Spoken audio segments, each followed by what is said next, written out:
Hello, everyone, and welcome to another live episode of Visual Studio Toolbox. I'm your host, Leslie Richardson, and today we are going to be talking about what's new in Visual Studio version control land.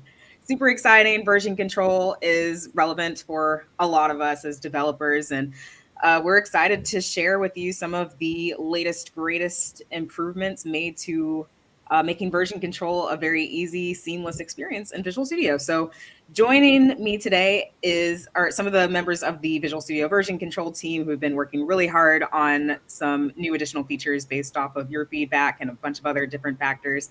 And we're going to check some of those out. So starting to hit the ground running. And before we do so, feel free to ask any version control related questions that you have in the chat. We will do our best to answer them. And yeah, let's get started. So first up, we have Jullyana. Oh, or we have everybody. So hi, everyone. I'm meant to do one at a time, but here's a teaser for all of the lovely people who have been working on some cool version control stuff. So starting things off, we've got Jullyana. Hey, Jullyana. How are you doing? Doing very well. Sweet. So can you tell us a little bit about yourself and what are you going to be talking about today? Sure. So I'm Jullyana, as you said. I'm a developer at the Visual Studio version control team. So I work on the Git tooling. And I plan on talking about one of our most requested features, which is multi-repository support. Awesome. Let's check it out. Mm-hmm. Right. So as you may know, some teams prefer to separate their project into multiple repositories.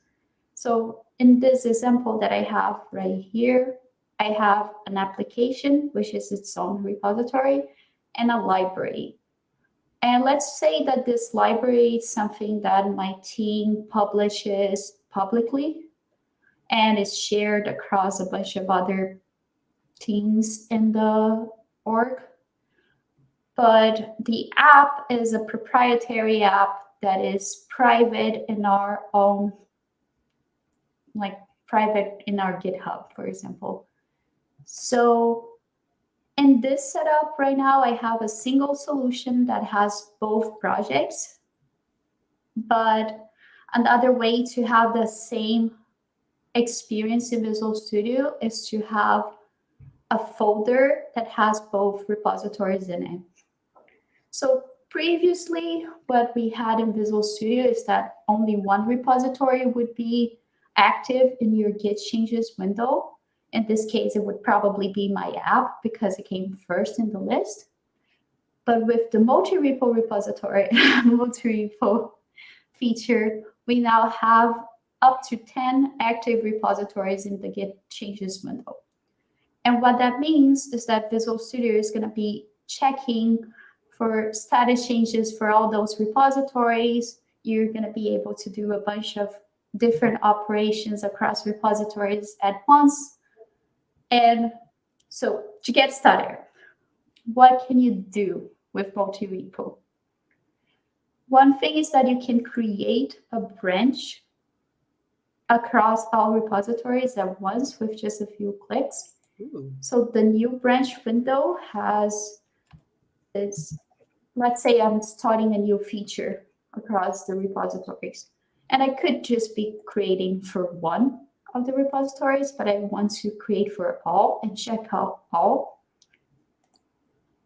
And when I do that now, one thing to notice is that we name branches that have the same name across all repositories get highlighted in this common branches area. So that if you're, for example, you want to check out a branch, you can also check out with just a few clicks. And this worked across all repositories. So going back to my feature branch. One thing is that this is a dev demo. I don't really have meaningful changes. I'm gonna make like comments here in my app, in my library, just so that we can see them in the changes window. And here we can create a commit across all repositories. But before I do that, I want to show you another feature.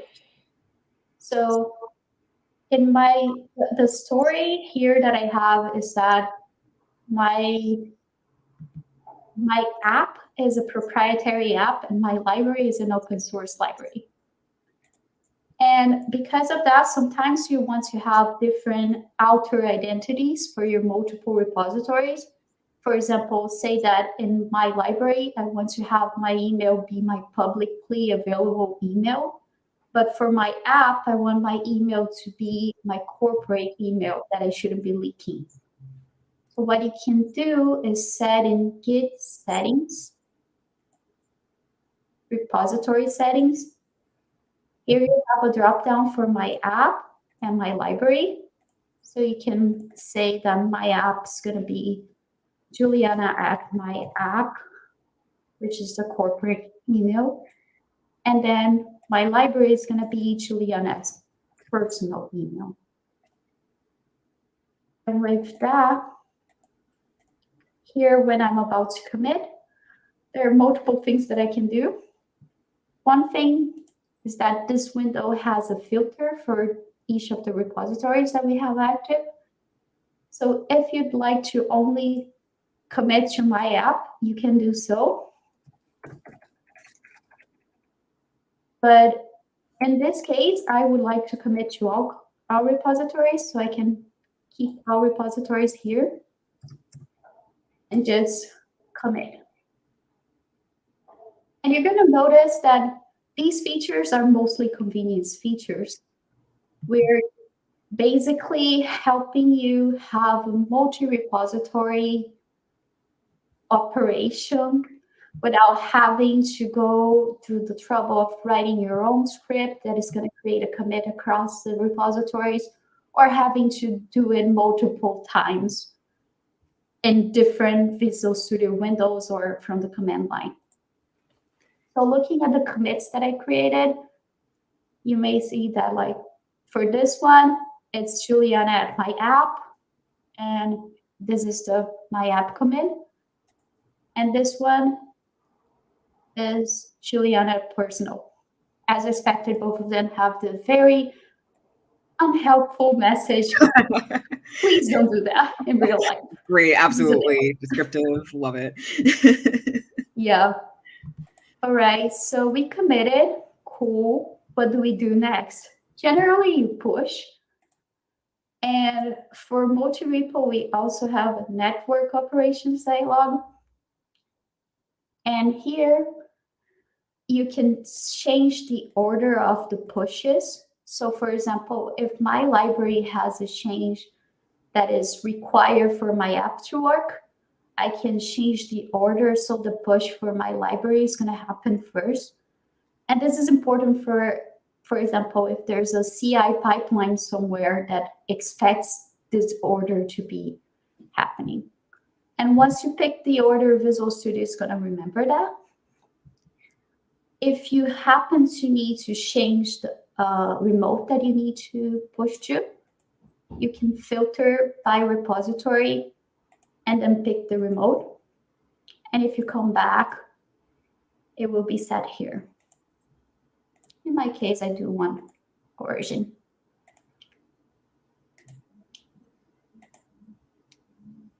So this is basically it. If you look at other network features or other sync features, there is the sync, and we just pull and push. Pull and push, they're very similar. Fetch is the only one that doesn't ask you for anything because it's just updating remotes. It doesn't really matter the order. And let's see. What else do we have? I think this is pretty much it. We completed the basic loop of you created a commit, you created a branch, then committed to that branch, then pushed that branch to your remote. Of course, this is really just the beginning of multi-repo support. We have so much more going on. I think like, for example, one of the things that we know is that some people need to be able to change what are the repos that are going to be active. And this is something that we need to work on. Also, features that were in Visual Studio before we started supporting multi-repo might not be aware of it, and that might cause bugs. So I really encourage everyone to reach out to us via help, send feedback. Either if you have like a suggestion on how to make this better or just a report of a bug that you found, we really appreciate that. This is really cool. I feel like I never thought so much about the like what the scenario looks like when you have multiple repositories that you're trying to work with at the same time. But it seems like you're really addressing a lot of the potential pitfalls that can come up when you're doing that. So that's really cool to see. I like that you can kind of fine tune what gets included and when in each repository as well. People in chat say that it does seem very nice and useful. For clarification, what version of Visual Studio can folks use this feature in? That's a very good question. I forgot to mention. This is all available in 17.5 right now, GA. But to have it on, you have to go to Tools, Options, Preview Features, make sure that the multi-repo support is on. Awesome. That is really cool. And heads up, if you want to learn more about the multi-repo feature, I just dropped a link in the chat. I pull it up. It's kind of long, so just check out the chat or look up multi-repo, and you should be able to find the blog post corresponding to it. But Jullyana, I think this is a really cool feature, and I can't wait to see where it goes. You mentioned being able to kind of toggle what repositories are active or not, which I think it could be super useful.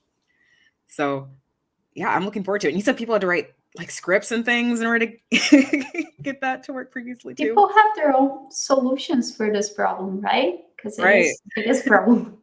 Yeah, so I know you just said it was like a convenience thing, but convenience goes a long way.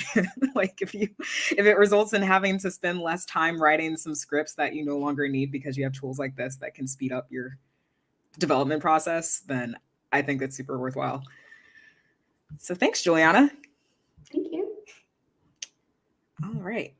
So up next, we just finished talking about multi-repos. Up next on the version control space is talking about new branch and tag naming enhancements. So joining me for that is Jessie. Hey, Jessie. Oh, I think you're muted. Hey, Leslie. My name is Jessie. I'm the product manager for the VS version control team. And yeah, I wanted to share some of the branch naming enhancements that we've got going on. So go ahead and share the screen. So here I've got a stopwatch extension that I've been working on and say I wanted to create a new branch.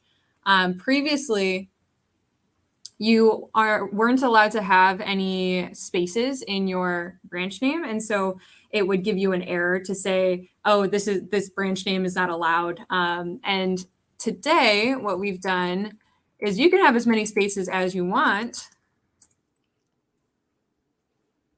But we're going to go ahead and correct those to a dash for you so you don't have to do the extra step. Awesome. Clearing it out, fixing it. And it seems like a little thing, but it's something that has really been bugging a lot of folks. So I'm glad to say that we've created this one. I've had to delete and remake branches all the time because I forget to do the dashes thing properly. So that's a godsend. Yeah. So small feature, but we're really happy to say that we've got that working for folks now. And I've got some changes, so I'm going to go ahead and cancel that. Cool. I had a couple other features as well to show, if that's all right, Leslie. Yeah. Awesome. So in my stopwatch feature, if anybody has been working with extensions, they might know that it might take a while to build. So let me rebuild that to simulate how long it takes. We can see that my build started down here and we've got that little indicator. And let's say that while I'm waiting for this build to take a little while, I want to make sure that I'm still being productive. So I'm going to try and go and commit my changes. So a really helpful commit message. And previously, my build is still going on. Previously, we didn't allow this because there might be some files changing at the same time as your build is happening. So now we've got the ability to stage your changes and to commit those changes while that build is still going on. You can see that indicator is still going. And this is just to help prevent that pause in productivity that you might encounter when you're working on something. You just want to go aside and do that quick update and make sure that you've got all your changes. So now that my build is all successful, I wasn't kicked out of my flow, and we can keep working as efficiently as we did before. So those were the two that I wanted to show today. I like it. Small but mighty features. Like, just it's the little things that start to add up time-wise. So I think being able to continue doing your work while you're building especially is great. As much as I'm going to miss, getting to go on my coffee break in between long builds. Well, you have no excuses now, unfortunately. Dreadful. But yeah, I think both are really cool. So are both of these 17.5 or 17.4? Gotcha. So both of these are in preview right now, so you can go give them a try. The commit during build is on by default. You don't need to go ahead. You don't need to go and turn on a feature flag, and so is the branch naming enhancements. So if you've got a preview build right now, you should be able to try it out, and it'll be in GA for 17.6. Okay, exciting. And then on the being able to commit during builds feature, you did mention that there could be potential changes that happen while something is being built. Is that a rare enough scenario where it's not going to impact things too much if you try to do your commits during the build? Or yeah, so good question. That's the reason why we made it so that you stage it first and then you can commit, because staging then allows you to review and make sure that none of those temporary files got in there by accident. So we didn't want to enable commit right away with one click. While we know that that's a time saver as well, we just want to make sure that folks are actually committing the things that they'd like to. Fair. Not no one wants to break the main. Yeah. The main cool. Cool. Well, thank you, Jessie. That is some really good stuff. Thank you. All right. So moving along, we have talked about multi-repo, the ability to add new branches and tag naming without having to worry about did you use spaces or not, being able to stage and commit during your builds. And up next, we are going to be talking about GitHub issues and Azure DevOps work issues. So joining me is Whitney. Oh, if I can click on her screen. Hi, Whitney. Hello. Hi, I'm Whitney. I'm a software engineer on the Visual Studio version control team, and I'll be demoing the new GitHub issues integration support. So this is available starting in 17.6 Preview 3, and it should be on by default, but if you want to check, you can go to Tools Options, search for GitHub, and it should be hopefully checked and available in your preview features options. So this is existing functionality that we've had in Azure DevOps for a while, but adding it to GitHub is recent. So this is pretty exciting for us. You can click this hash button, or you can type the hash symbol, and you'll see a populated list of recent GitHub pull requests and issues that are associated with your GitHub account. So I can select one of these. It shows up in this related work items section that's below the commit message box. From here, I can actually easily open this issue in the web. So yes, awesome. it's open in the web. And if I, let's say, stage a change and commit that stage change,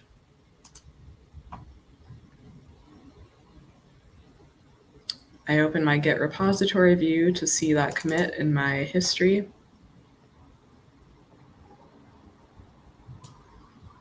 And you can see that there's this related items section. And from here, I'm also able to open in the web. If I want to go in and edit the commit message, I'm able to also add additional items by using the hash symbol.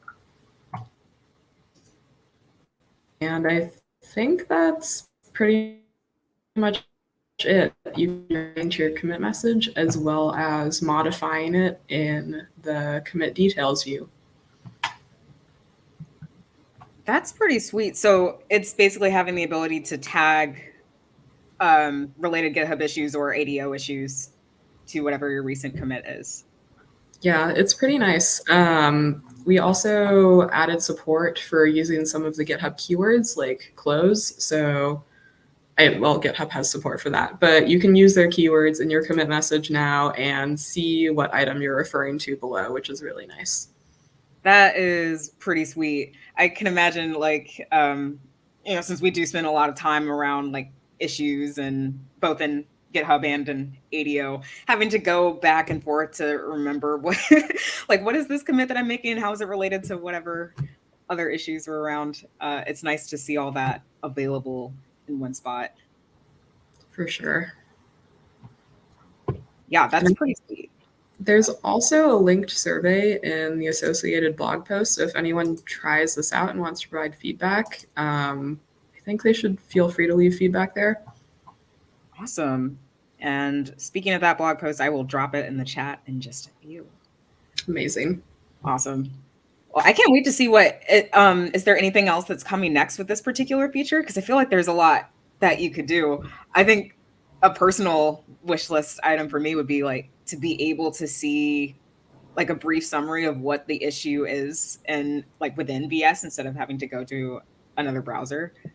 But yeah, we have more stuff coming, but I don't think I'm allowed to talk about that. So cool. Well, I'm excited to see what happens. All right. Well, thank you, Whitney.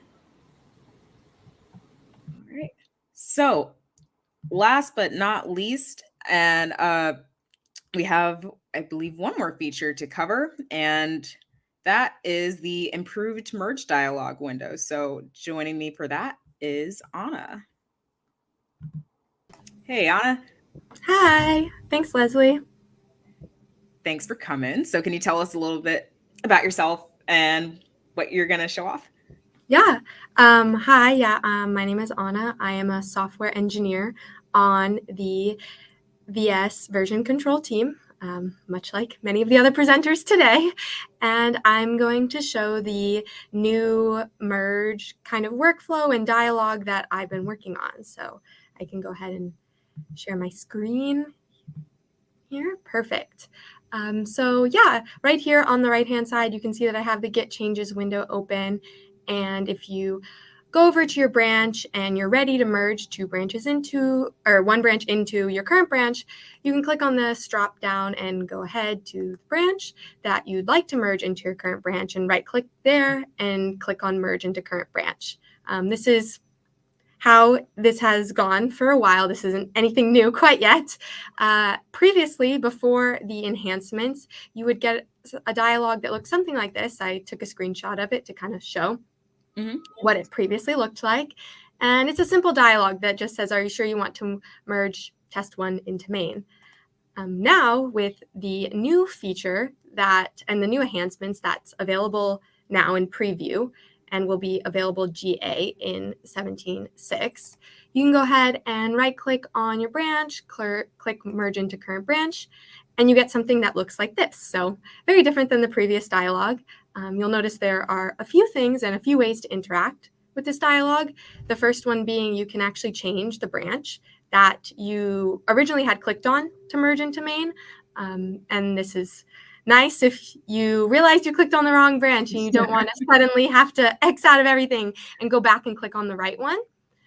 Another thing that you will notice is that we actually will predict for you whether you have or whether you might have merge conflicts. This is a prediction, so this is kind of worst case scenario. You could have up to 3 potential merge conflicts here, and you can see kind of what files those conflicts might be occurring in, with my very creatively named files over there. And what this might look like, though, if there are no merge conflicts, or the potential for merge conflicts, is I can go ahead and show you a different branch here where this merge will change 3 files. And this is kind of a good cost estimate for what that merge will still continue to look like. So for example, if you merged test2 into main and you thought it was going to be a larger merge, you thought maybe I should be affecting around 50 files and it only says 3. This is a good way to kind of double check that you've clicked on the right branch and that you're doing the right action that you want to perform. And then the last thing that you have on this dialog to interact with is this check mark, or this checkbox that automatically commits changes after the merge if there are no conflicts. This is a setting that can already be set today if you go into tools and options, but that's a global setting. So anytime you merge, you'll either have this enabled or disabled, and you have to go into your settings every time. And so now you can do this on a merge by merge basis without having to go into your settings every time. And yeah.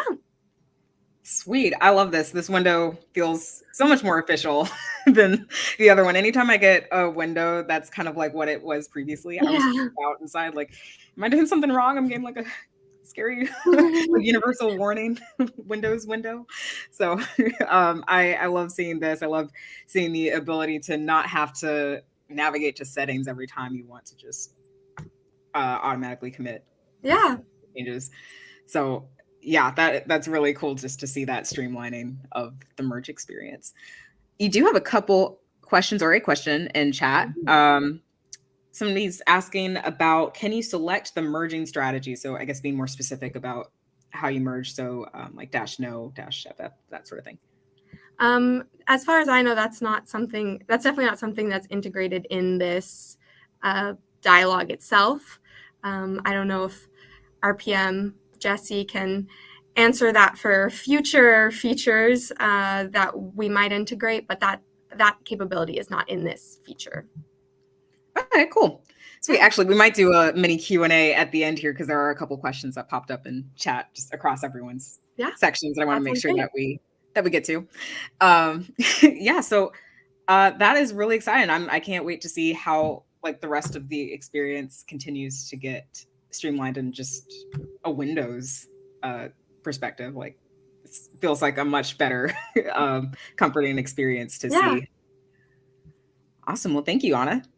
Of course. And I'm actually going to bring everybody back into the stream, both as an outro of sorts and also to address any remaining questions that we had hanging. So first off, thanks for everybody's questions, y'all. I want to go back to, let's see. Let's start with the one at the bottom. So Leo asks, do you have plans to implement Git work tree flows? So I guess I'll step in.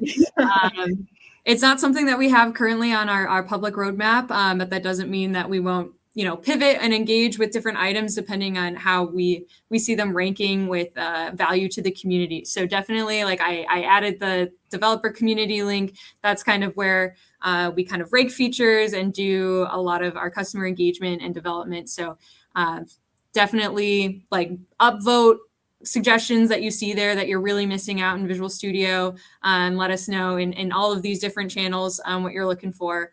So that's definitely something that we can look into. Awesome. We had a question about, I keep losing it. So I'm just going to go down the questions or the suggestions that I see. A good suggestion from Marcin, sorry if I'm saying your name incorrectly, allowing a check -force with least next to the push button as a potential suggestion, because now it's currently hidden in the settings. But yeah, I think that'd be cool. And also, as a heads up to everyone giving suggestions, also please be sure to share them in the developer community as well. Real human beings read them. We all read those issues and suggestion tickets and things. So yeah, that is how a lot of the features that you saw today happened in the first place. All right. Another question, kind of related from ADO and GitHub. Looks like GitHub is the primary focus going forward. Is there any tooling, collateral training, or whatever that will help us dinosaurs move from Azure DevOps? Yeah, that is a great question. And I'll let any of the other folks jump in. But we did work on a learning series for getting started with GitHub and Visual Studio. And you can get to that from our docs page. I can get the link to Leslie in a sec. And that is like very small, digestible, like very beginner friendly Git stuff via a short weekly exercise in your email inbox, or if you don't like that method, you can just check out the repo and look and work through those exercises on your own. We are working on more kind of learning type help so that folks can get kind of onboarded into GitHub and understand Git a little bit better. But that doesn't mean that we are going to ignore Azure DevOps users. And so we're definitely still thinking about you all and in making the experience great for both. Awesome. This is going to the ability to tag GitHub and ADO issues and work items. Is it also possible to go to the issue and look up all the commits that tagged them? Yeah, so Visual Studio itself doesn't have this functionality, but I know that GitHub does. So if you go to an issue in GitHub, you can see a list of every PR, other issues, comments that have mentioned that issue. So I think that kind of answers your question. Hopefully that's useful for you. That's pretty sweet. All right. Trying to see if I'm missing anything. But you're getting a lot of positive feedback. Lots of congrats on all the new quality of life features. And yeah, I'd say that's most of them. A lot of people seem very excited about the improvements and stuff. So yeah, definitely encourage everyone to try them out. I'm also going to post one more link in the chat with the release notes specifically. And then Jessie, even if it's after this recording, if you check back, at least on YouTube afterwards, and check out this recording again, the show notes should be updated with all of these links that we're dropping in the chat, and like hopefully within the next 24 hours. So yeah, I think I got the learning series. Let me go drop it in the awesome.